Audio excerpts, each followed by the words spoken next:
Meu nome é Raimundo, mas todos por aqui me chamam de Marujo. No ano de 1967 eu tinha apenas 21 anos, mas já conhecia o Rio Madeira como a palma da minha mão. Aquele rio não era apenas meu sustento, era uma entidade viva que respirava, rugia e escondia segredos em suas profundezas. Cada curva do Madeira parecia sussurrar histórias antigas, que apenas os mais atentos conseguiam ouvir. Nas margens cobertas de mata fechada, o cheiro de terra úmida misturava-se ao som ritmado da água contra os barrancos. À noite, quando o silêncio tomava conta, qualquer pequeno ruído parecia ganhar vida própria. Era como se o rio esperasse a escuridão para mostrar sua verdadeira face.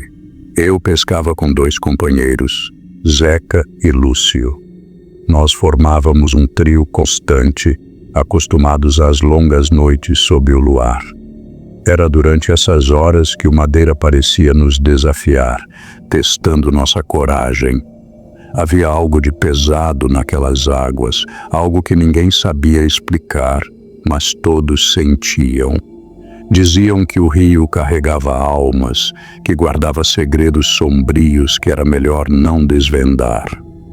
Em uma dessas noites, enquanto jogávamos nossas redes, o céu nublado parecia esconder algo além das estrelas.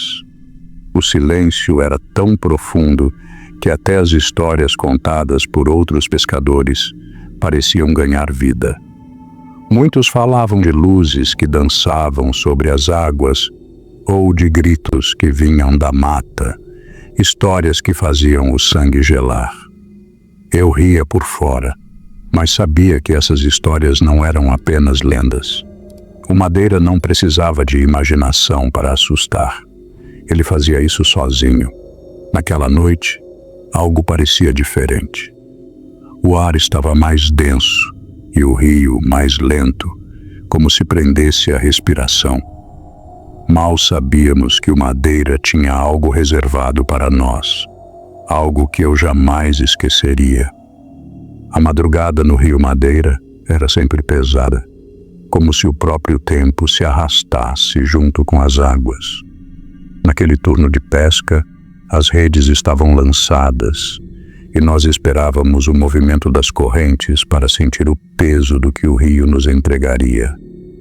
Era o tipo de silêncio que parecia pressionar os ouvidos, tornando até mesmo o som do remo tocando a água algo assustador. De repente ele veio, um grito cortando o ar.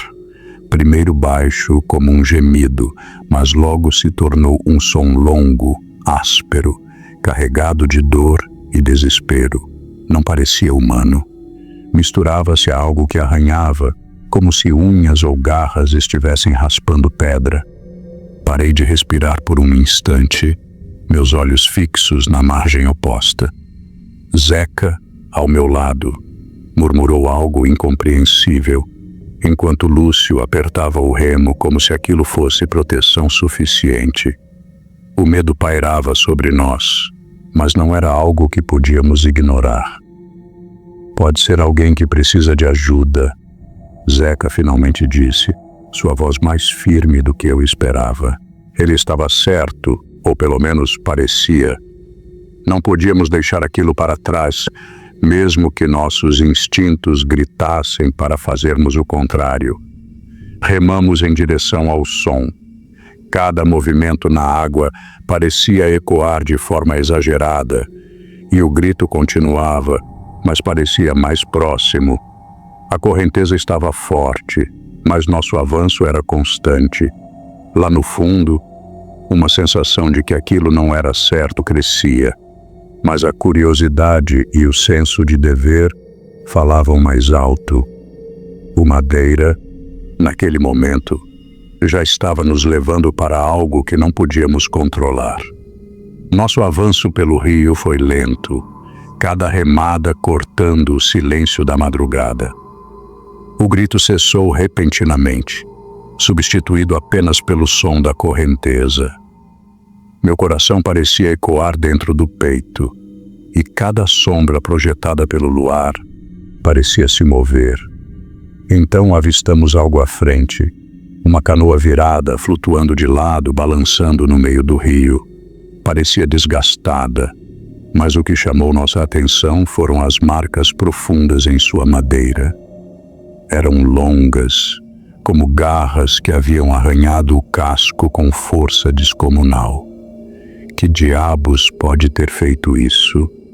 Murmurei, mais para mim mesmo do que para os outros. O silêncio que veio como resposta era mais assustador do que qualquer palavra. Poucos metros à frente da canoa, vimos o que parecia ser uma pessoa. A silhueta flutuava parcialmente submersa, com os braços à superfície, como se estivesse agarrada à água. A correnteza que arrastava tudo ao redor não movia aquele corpo. Ele permanecia estático, imóvel, ancorado, como se algo invisível o prendesse ali. Chega mais perto. Precisamos ver se está vivo, disse Lúcio, a voz tremendo. Eu não queria, mas a lógica dele fazia sentido. Um pescador nunca abandona outro no rio, mesmo que algo pareça errado. Enquanto remávamos em direção à figura, a sensação de opressão crescia, como se o próprio ar ao redor ficasse mais pesado. O vento parecia trazer um cheiro estranho, algo metálico e amargo. Meus instintos gritavam para parar, mas continuamos. Cada metro que nos aproximávamos parecia nos puxar para algo maior, algo que eu ainda não conseguia entender, mas que sabia que estava ali. Ao nos aproximarmos ainda mais, o silêncio absoluto do rio se tornou insuportável. Era como se o madeira estivesse prendendo a respiração junto conosco. Aproximei a canoa o suficiente para ver o que flutuava na correnteza. No início, parecia ser uma pessoa, mas logo percebi que algo estava errado. O corpo não se mexia e a cabeça estava inclinada para a frente, ocultando o rosto. Meus braços congelaram no remo, incapazes de avançar ou recuar. Quando nos aproximamos mais, a figura ergueu lentamente a cabeça, revelando algo que não consigo esquecer até hoje. Não havia rosto. A pele era lisa, como se alguém tivesse apagado olhos, nariz e boca de forma cruel e precisa. Apenas um vazio liso, pálido, que parecia brilhar sob a luz do luar. Um som começou a emanar da coisa. Não era um grito ou um gemido, mas um choro seco, profundo, como se algo dentro dela estivesse rachando. Era um som impossível de ignorar, que fazia os ossos tremerem. "Vamos sair daqui, agora!" gritou Zeca, quebrando o transe em que estávamos. Mas antes que pudéssemos reagir, a figura se moveu. Não remava, não nadava, apenas deslizava sobre a água, com uma velocidade assustadora, como se não obedecesse às leis do rio. O Madeira, que estava calmo até aquele momento, começou a se agitar. Pequenas ondas se formavam ao redor da nossa canoa, balançando-a violentamente. O som do rio, antes silencioso, se transformou em um rugido distante, como se algo enorme estivesse subindo das profundezas. Lúcio começou a rezar baixinho, agarrado ao remo como se aquilo pudesse protegê-lo. Eu, no entanto, não conseguia desviar os olhos da figura que avançava em nossa direção. Não havia lógica, não havia explicação. O que quer que fosse, não pertencia àquele mundo. O pavor tomou conta de nós, mas o Madeira parecia determinado a nos manter ali. A canoa balançava violentamente, jogada de um lado para o outro pelas pequenas ondas que se formavam. Tentávamos remar contra a correnteza, mas o rio parecia lutar contra nós. O medo apertava meu peito e cada remada parecia um esforço inútil contra a força que nos cercava. Foi então que ela surgiu, do nosso lado. A figura sem rosto deslizava na água, movendo-se contra a correnteza como se fosse parte dela. Não havia som de respingos, não havia esforço. Apenas aquela presença silenciosa e impossível de ignorar. "Afasta isso daqui", Zeca gritou, agarrando um dos remos e tentando atingi-la. O golpe não fez diferença. O remo bateu com força na figura, mas foi como acertar algo sólido e inabalável. Antes que Zeca pudesse recuar, o remo se partiu em dois como se fosse feito de gravetos. Lúcio, que segurava o outro remo, deixou-o cair e começou a rezar desesperadamente. Suas palavras eram rápidas e sussurradas, mas não traziam alívio. Foi então que o som começou, um som profundo, vindo das profundezas do rio, como um tambor abafado. Era grave, reverberando no peito, como se algo enorme estivesse se movendo no fundo. Eu sabia que o rio era vivo, mas naquela noite ele parecia consciente, um gigante invisível despertando sob nós. Remamos com toda a força que tínhamos, mas a sensação de que algo maior nos perseguia não desaparecia. O Madeira não queria nos deixar ir. A correnteza que antes nos puxava com fúria cessou de repente, e a canoa foi levada para uma área onde o rio ficou estranhamente calmo. O silêncio era total, e a sensação de algo espreitando nos envolvia como um véu pesado. A figura sem rosto desapareceu na água, afundando sem um som. Mas a ameaça continuava ali, invisível e opressora. Eu olhei para os lados, tentando encontrar qualquer sinal dela, mas foi quando baixei os olhos para a água que a vi. Sob a superfície do rio, algo se movia. A água, antes escura, parecia iluminada por uma luz que vinha de baixo. Era impossível, mas eu podia enxergar o fundo do rio, e lá, algo gigantesco repousava. Não era uma criatura comum. Suas formas eram imprecisas, mas havia um padrão que parecia um olho, enorme, aberto, fixo em nós. "O rio tá vivo!" Zeca gritou, a voz carregada de terror. Lúcio começou a gritar orações desconexas, completamente dominado pelo pânico. Eu sabia que tínhamos apenas um momento. Segurei o remo que restava, olhando para meus companheiros. Não podíamos hesitar. Ou lutávamos contra o rio, ou seríamos engolidos por ele. Com as últimas forças que tínhamos, remamos em direção à margem. O rio parecia lutar contra nós até o último instante, como se quisesse nos reter. Cada remada era um desafio, mas a visão do barranco à frente nos dava uma pequena esperança de escapar. Quando finalmente encalhamos a canoa na terra firme, desabamos, exaustos e em silêncio. Zeca tremia, o olhar perdido no vazio. Lúcio, ainda segurando o rosário que tinha tirado do bolso, não dizia uma palavra. Tentávamos encontrar explicações, mas o que havíamos visto não cabia em palavras ou lógica. O Madeira havia nos mostrado um lado que ninguém jamais deveria conhecer. Na manhã seguinte voltamos ao vilarejo. Comentamos por alto sobre o grito, mas evitamos os detalhes. Foi então que ouvimos outros pescadores dizerem que também escutaram os sons na madrugada, mas nenhum deles se atreveu a investigar. Suas expressões ao falarem disso mostravam o mesmo medo que ainda sentíamos. A partir daquele dia, tomei uma decisão. Nunca mais pescaria à noite.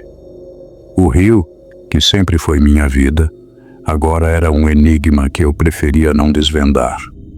Hoje, aos 78 anos, ainda me lembro daquela noite. O Madeira continua correndo, sereno à luz do dia, mas sei que ele guarda segredos em suas profundezas. O rio nunca contou tudo, e eu aprendi a não perguntar. porque algumas coisas não foram feitas para serem conhecidas. O Madeira, com seu silêncio, diz tudo.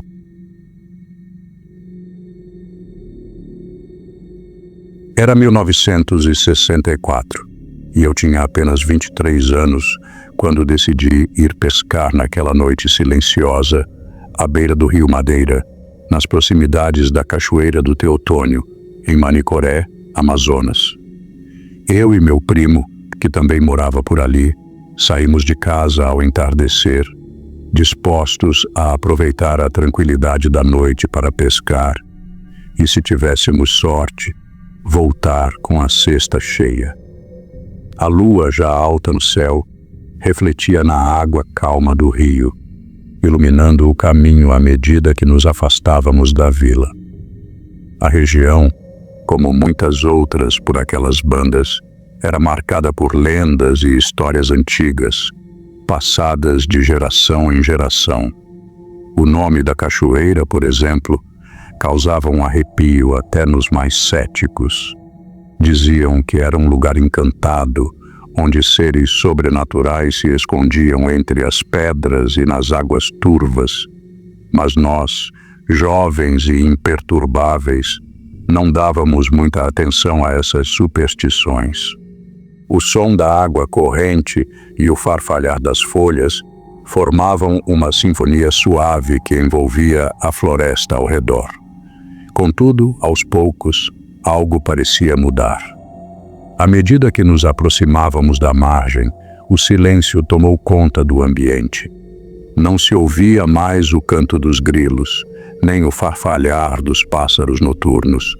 Só o som do rio, cada vez mais distante, parecia quebrar o silêncio absoluto. Eu olhei para o meu primo e, sem dizer nada, senti que ele também notara a mudança no ar. A pesca, até aquele momento, seguia tranquila. O silêncio da noite parecia engolir todos os nossos pensamentos, e as águas do rio, calmas, refletiam o brilho da lua. Mas então, algo incomum começou a acontecer. No fundo do rio, onde a escuridão era mais densa, pequenas luzes começaram a aparecer. No início, eram fracas, como vagalumes distantes, piscando intermitentemente sob a superfície. Pensamos a princípio que fosse algum tipo de reflexo das estrelas, mas logo percebemos que as luzes se moviam, como se estivessem vivas. O meu primo, sempre mais supersticioso, foi o primeiro a falar. "É o boto encantado", disse ele, com a voz baixa e cautelosa. Ele sempre acreditou nas histórias antigas, aquelas que falam do boto que se transforma em homem para seduzir as mulheres e leva para o fundo do rio as almas que ousam desafiar as águas. Mas, naquele momento, eu não conseguia mais acreditar nisso. A sensação que eu sentia era de algo muito mais perigoso e sinistro, algo que não se encaixava nas velhas histórias. As luzes aumentaram em intensidade, como se estivessem nos atraindo. Eu olhava, hipnotizado, tentando entender o que via. De repente, os peixes, antes tranquilos, começaram a pular desesperados, saltando para fora da água, como se estivessem fugindo de algo. No mesmo instante, nossa rede, que estava cheia, se rasgou subitamente, como se tivesse sido cortada por uma lâmina invisível. A tensão no ar aumentou, e algo dentro de mim dizia que devíamos ir embora, mas meus pés pareciam paralisados. O medo que nos tomou foi imediato. O som da rede rasgando, os peixes saltando para fora da água, tudo isso nos fez agir sem pensar. Meu primo, com as mãos trêmulas, pegou o remo e, sem dizer uma palavra, começou a remar com força, tentando nos afastar daquelas luzes que ainda brilhavam à nossa frente. Eu o segui, sem conseguir tirar os olhos daquelas águas que pareciam estar vivas, pulsando de alguma maneira. Enquanto nos afastávamos da margem, O silêncio da floresta se tornou ensurdecedor. Nem o vento, nem os grilos, nem qualquer som natural da noite podia ser ouvido. Mas logo algo mais surgiu. Não eram sons de animais, mas de passos. Eram suaves, quase imperceptíveis, como se alguém ou algo estivesse nos seguindo pela beira do rio, movendo-se com cuidado para não ser notado. O som parecia vir de dentro da água, como se algo estivesse se deslocando sob a superfície, acompanhando o movimento do nosso barco. Olhei para o meu primo e naquele instante não foi preciso palavras. O medo estava estampado em seu rosto, assim como no meu. Ambos sentíamos que não estávamos mais sozinhos. Algo estava ali com a gente, observando nossos movimentos. Quando chegamos à margem, abandonamos a canoa e corremos em direção ao vilarejo. A floresta ao redor parecia cada vez mais densa, como se estivesse nos cercando, e o peso do medo crescia a cada passo. Não ousávamos olhar para trás, mas o sentimento de que estávamos sendo seguidos nunca se afastou. O som dos passos continuava a ecoar na nossa mente. Quando finalmente chegamos ao vilarejo, ainda ofegantes e suando, tentei convencer a mim mesmo de que estávamos apenas assustados, que o que havíamos visto não passava de um pesadelo provocado pela nossa imaginação. Mas à medida que os dias passaram, a sensação de que algo estava errado não se dissipou. As noites se tornaram ainda mais difíceis de suportar. Toda noite, ao me deitar, algo parecia vigiar minha casa. Eu ouvia passos suaves ao redor, na escuridão do lado de fora. Não eram os passos dos animais da floresta, nem o vento movendo as folhas. Eram passos humanos, ou quase. Quando me levantava e saía para olhar, não havia nada. A floresta estava quieta, imensa e sombria, mas os passos continuavam em minha mente, ecoando no silêncio da noite. O meu primo, que parecia mais calmo que eu, também começou a relatar estranhos acontecimentos. Falou de sombras que se moviam entre as árvores e de sons que não pertenciam à floresta, como sussurros baixos e risadas que o vento não carregava. Mas o que mais nos assustava eram as lembranças das luzes na água e dos peixes saltando. Aquelas imagens, que pareciam ter ficado para trás, estavam mais vivas na memória de ambos a cada dia. Eu não conseguia mais distinguir o que era real e o que não era. Cada som, cada movimento na noite, me fazia lembrar das luzes que surgiram no fundo do rio e da sensação de que algo nos observava, esperando o momento certo para nos pegar. A inquietação que tomou conta de mim não me permitiu descansar. As noites cada vez mais agitadas, os passos na escuridão e os sussurros distantes tornaram-se insuportáveis. Sabia que algo estava errado e não poderia mais ignorar. Decidi, então, procurar o velho pajé da vila, o homem que, dizem, conhece todos os mistérios daquelas terras. O pajé morava na parte mais afastada da vila, em uma cabana simples rodeada por plantas e ervas. Ele sempre foi respeitado por todos, não só pela sua sabedoria, mas também pelo poder que dizia possuir sobre o sobrenatural. Quando entrei em sua casa, ele me olhou com olhos cansados, como se já soubesse o motivo da minha visita. Eu comecei a contar o que acontecera perto da cachoeira do Teotônio, mas ele me interrompeu com um gesto, pedindo que eu falasse em silêncio, como se minhas palavras já fossem uma resposta para ele.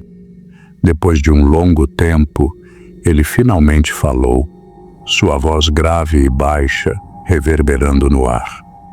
Aquela região não é mais para os homens, disse ele. A cachoeira do Teotônio é guardada por entidades antigas, espíritos do rio, conhecidos como os guardas. Eles não toleram a presença humana ali. O rasgo na sua rede foi um aviso, e as luzes que viu eram eles, observando vocês. O pajé me olhou intensamente como se visse algo além de mim.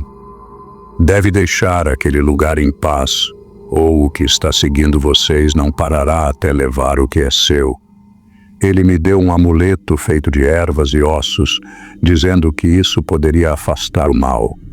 Naquela madrugada, os sons fora de casa tornaram-se insuportáveis. Já não eram apenas passos. Agora, eram arranhões nas paredes, sussurros abafados que se misturavam ao vento. O medo me consumia, mas algo dentro de mim sabia que não poderia mais fugir. Eu precisava enfrentar aquilo de uma vez por todas. Armado apenas com uma lanterna e uma faca enferrujada, decidi sair para a floresta, mesmo sabendo que poderia não voltar. A floresta estava silenciosa, mas o ar pesado carregava um peso sobrenatural. Cada passo que eu dava parecia ser seguido por algo invisível. Ao chegar à beira do rio, as luzes apareceram de novo, mais intensas e mais próximas da margem do que nunca. Elas brilhavam como vagalumes, mas o seu movimento era estranho, como se estivessem se arrastando para a terra. Meu coração batia forte, mas a curiosidade me puxava para mais perto. Foi então que entre as árvores vi algo que me paralisou. Uma figura, parcialmente oculta pela escuridão, estava ali, imóvel. Seus olhos, brilhando com uma intensidade sobrenatural, refletiam a luz da lanterna, como se fossem feitos da própria noite.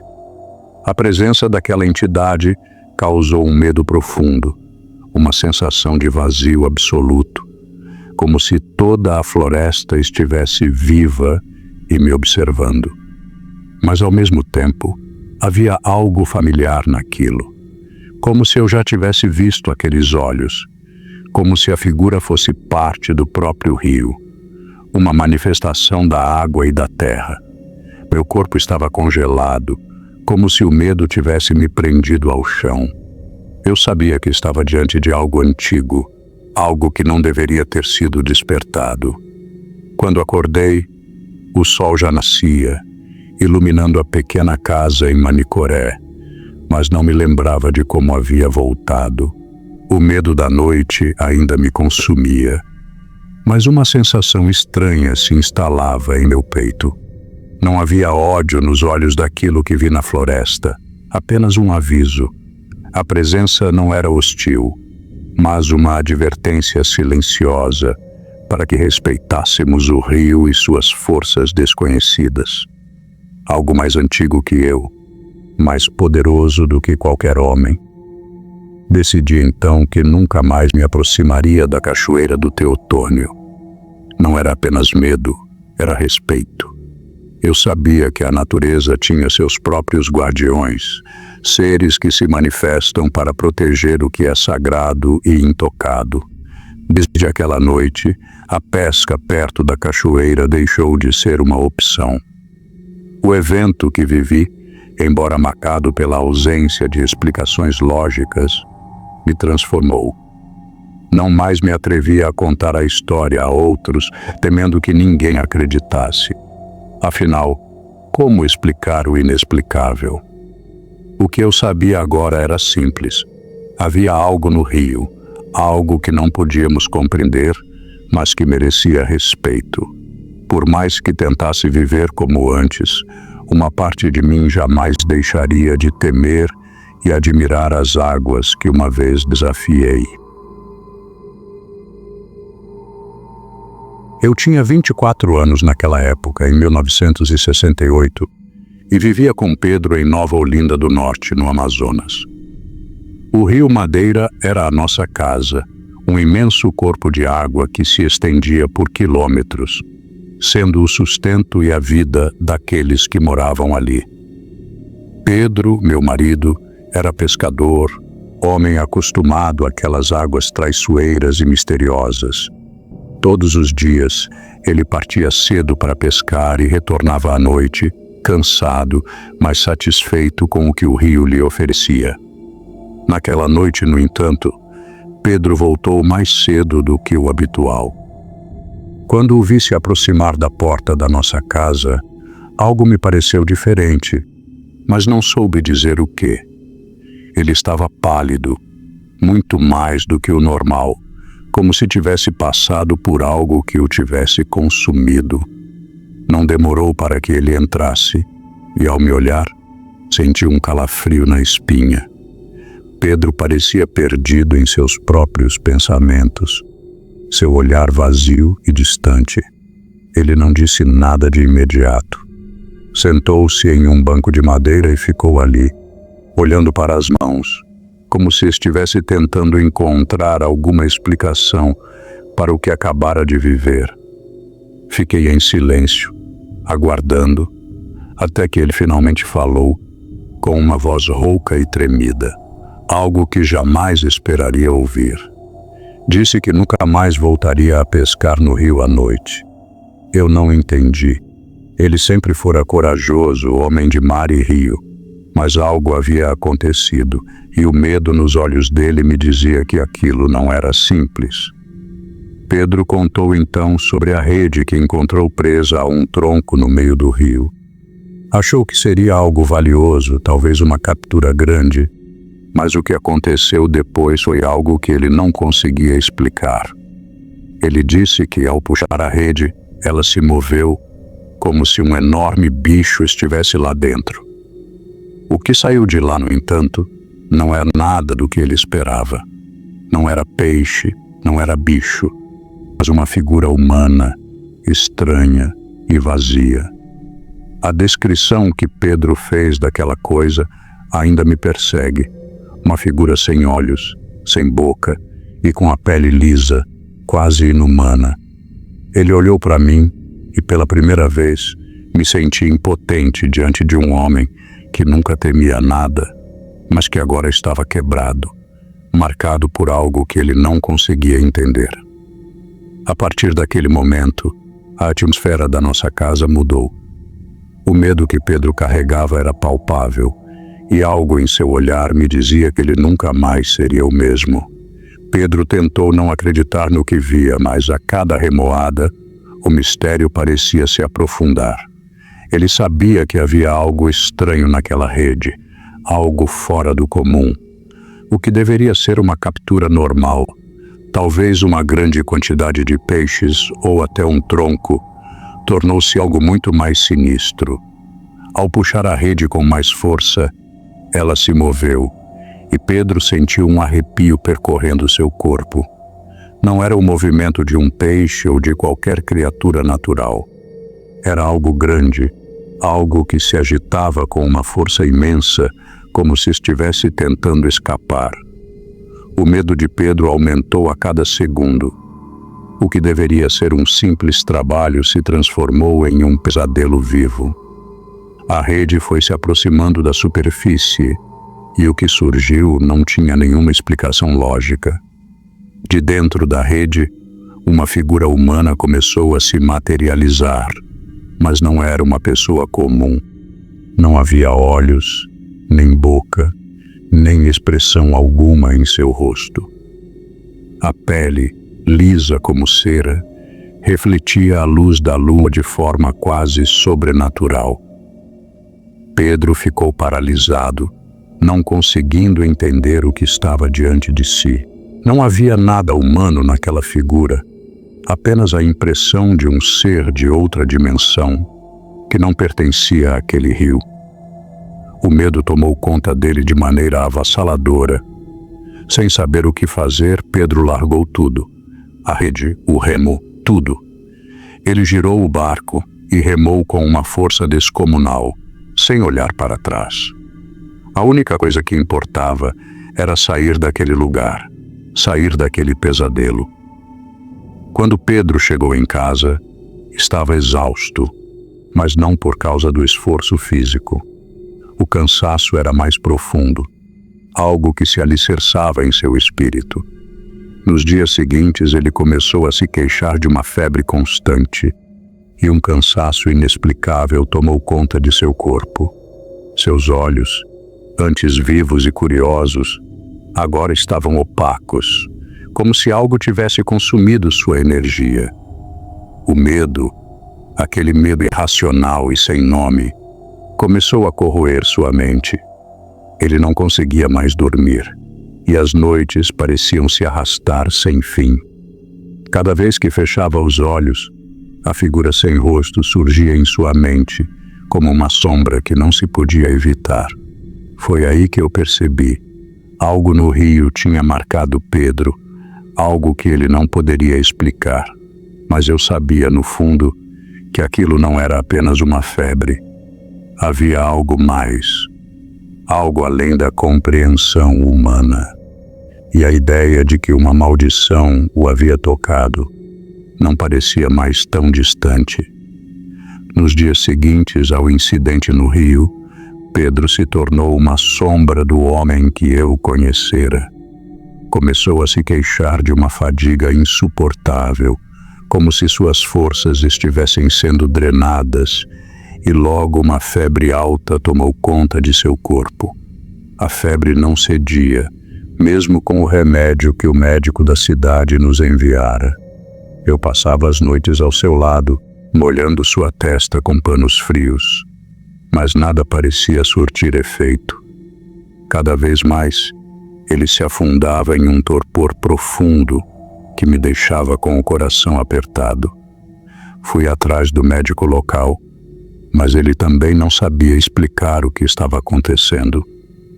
Os sintomas de Pedro eram confusos. Febres, calafrios, uma fraqueza que o impedia de se levantar, e os olhos dele estavam perdendo a luz, como se algo o estivesse consumindo de dentro para fora. O médico disse que era uma febre forte, mas nada mais, e que ele precisava de descanso. Mas eu sabia que havia algo mais. Pedro nunca se mostrou assim.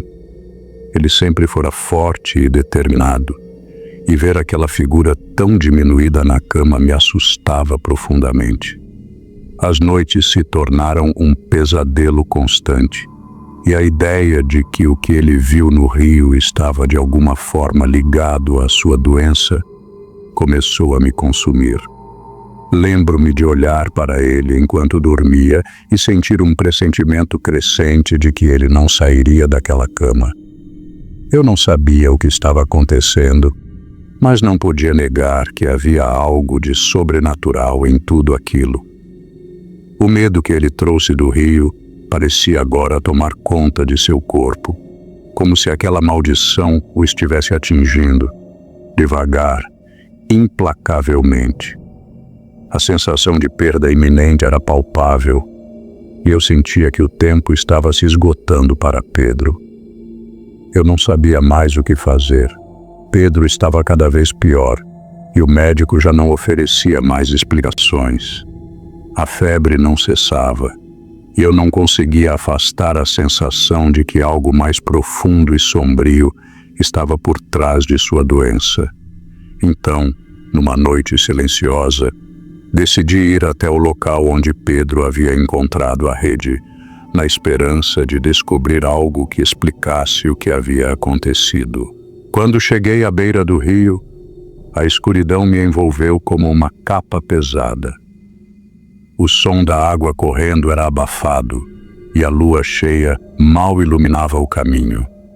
Passei a mão pela madeira do remo de Pedro, ainda guardado em meu pequeno barco, e me sentei por um momento tentando reunir coragem. As lembranças do que ele me contara voltaram com força, e eu me perguntei se a criatura que ele vira era mesmo real. À medida que me aproximava, vi algo que me gelou até os ossos. A rede ainda estava lá, presa a um tronco, tal como Pedro havia descrito. Meu corpo se enrijeceu ao vê-la, e um frio inexplicável tomou conta de mim. Não era um frio comum, parecia vir de dentro, como se a própria terra estivesse tentando me afastar daquele lugar. Cheguei mais perto da rede, mas não vi nada. Nada de extraordinário, nenhuma criatura. Ainda assim, a sensação de algo me observando foi incontrolável. Não era só o rio ou o vento. Algo mais estava ali, algo que eu não conseguia definir. Era como se o próprio rio tivesse se tornado um ser, uma entidade, e estivesse me estudando, me aguardando. Eu me afastei, mas a presença que senti naquele instante nunca mais me deixou. Enquanto os dias passavam e Pedro permanecia imerso em uma febre sem fim, uma ideia inquietante começou a tomar forma em minha mente. O que Pedro havia vivido no rio, a figura sem rosto que ele descrevera, parecia ter sido apenas o ponto culminante de algo muito maior. Algo que talvez estivesse ligado ao seu passado. Decidi então investigar mais a fundo, falando com pessoas que conheciam Pedro antes nós nos casarmos, pescadores antigos que haviam visto meu marido crescer. Uma tarde, encontrei-me com um deles, o velho Antônio, que pescava nas águas do Madeira há mais de 50 anos. Ele conhecia Pedro desde criança, e ao ouvir minha pergunta sobre o que ele poderia saber sobre o passado de meu marido, o homem hesitou, olhando para os lados, como se temesse falar sobre o que sabia. Foi então que ele me revelou algo que Pedro jamais mencionara, uma história que remontava à sua infância. Quando Pedro tinha cerca de 10 anos, ele foi testemunha de um evento que o marcou profundamente. Em uma das muitas pescarias nas águas calmas do rio, Pedro viu uma figura estranha surgindo das profundezas, uma sombra que parecia ter vida própria. Ele nunca contou a ninguém sobre aquilo, mas o medo do rio, que ele sempre tentava esconder, tinha raízes naquela experiência. Antônio me disse, com um tom grave, que algumas coisas no rio não se explicam. E ao que tudo indicava, o medo de Pedro não era algo recente, mas um pesadelo que o rio havia plantado em sua alma desde a infância. Algo que ele talvez nunca tivesse sido capaz de enfrentar até aquela fatídica noite de 1968. Pedro estava quase sem forças. Suas palavras eram lentas e difíceis, como se cada sílaba exigisse o último resquício de sua energia. Passava os dias em um estado de delírio, mas nas poucas vezes em que me olhava com os olhos sem vida, falava sobre o rio. Não sobre o que tinha acontecido naquela noite em que viu a criatura, mas sobre algo mais antigo, algo que ele nunca teve coragem de contar. Em um dos momentos mais claros, ele me disse, com uma voz quase inaudível, que a criatura não era um ser qualquer, mas uma presença antiga e maligna, algo que já habitava as águas do Madeira há séculos. Suas palavras eram carregadas de um medo que até então não havia demonstrado. Ele falava de uma lenda que circulava entre os pescadores, uma história que se arrastava nas margens do rio como as sombras das árvores. É um espírito, uma maldição, disse ele, os olhos vidrados, como se estivesse vendo algo além de mim. Ela habita o rio, e qualquer um que se atreva a mexer em seu território será levado. Os pescadores sabem disso, mas ninguém ousa falar abertamente. A lenda dizia que aquela criatura não era mais do que uma alma perdida, alguém que em outro tempo tivera sua vida roubada pelo rio. Um espírito vingativo que, ao ser perturbado, retornava para buscar quem ousasse interferir. Pedro, ele acreditava, havia sido marcado. Ele não conseguia mais lutar contra a maldição que estava consumindo seu corpo. Um mal que o rio, com sua vastidão e mistério, lhe impusera. Foi aí que tudo se clareou para mim. Não era apenas a doença de Pedro que o estava consumindo. Era algo muito mais sombrio, algo que o rio reclamava dele, e talvez de mim também. O medo tomou conta de meu coração, e uma pergunta tomou forma em minha mente. Estávamos todos condenados a ser levados por aquele espírito, uma vez que cruzamos o caminho do rio? Eu, que agora vivia com esse pressentimento constante, já não sabia mais se poderia escapar. Pedro não resistiu mais. Em uma manhã fria, sua respiração se foi, como o suspiro final de um homem que já não tinha forças para lutar contra algo maior do que ele. Eu estava ao seu lado, segurando sua mão, quando ele, com a voz fraca, me fez uma última súplica. Maria, não vá mais perto do rio, por favor, não vá. Essas foram suas últimas palavras, e elas ficaram gravadas em minha mente como uma sentença. Após o funeral, não consegui afastar o pensamento de que, embora Pedro tivesse partido, algo ainda o prendia a este mundo. À noite, o silêncio da casa parecia mais pesado, e, em minha mente, podia sentir a presença dele, como se ele nunca tivesse realmente partido. Um pressentimento constante de que sua alma ainda vagava por ali. Com o tempo, a dor da perda começou a se transformar em uma sensação estranha e sufocante. Eu sentia como se Pedro ainda estivesse me observando, e uma inquietação tomou conta de mim.